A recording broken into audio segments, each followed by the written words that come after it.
Benar pelapor kasus penistaan agama yang dilakukan Holy Wings, yakni Muhammad Akbar Supratman, mengaku dihubungi petinggi Holy Wings, namun dia juga diakui di lobi seseorang untuk memilih jalan damai perihal kasus promo alkohol untuk keterangan Muhammad dan juga Maria.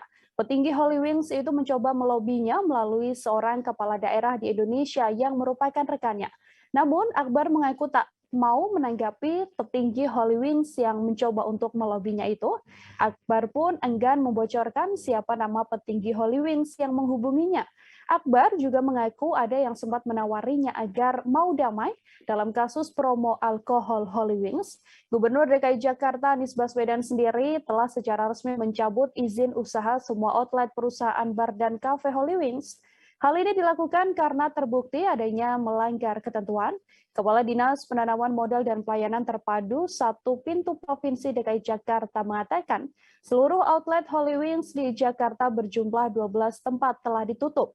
Pelanggaran diduga dilakukan diantaranya adalah aktivitas operasional yang tidak didukung kelengkapan dokumen perizinan yang sesuai dengan ketentuan perundang-undangan yang berlaku.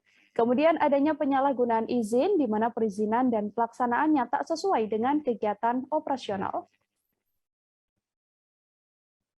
Jakarta Utara kan ada 4 tempat, ya, ada 4 tempat. Di wilayah penjaringan ada 3, yang Kelapa Gading ada 1. Jadi kita personilnya gabungan, baik dari Parekraf, dari provinsi dan UMKM. Jadi kita melaksanakan ini bersama-sama. Seluruh DKI ada 12 titik, jadi wilayah Jakarta Utara ada 4 titik.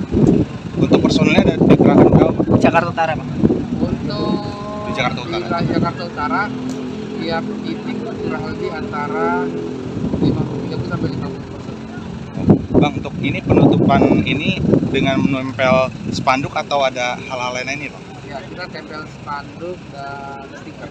Tapi penutupan berjalan tertib, Bang, ya? Jangan lupa subscribe, share, komen, dan like ya.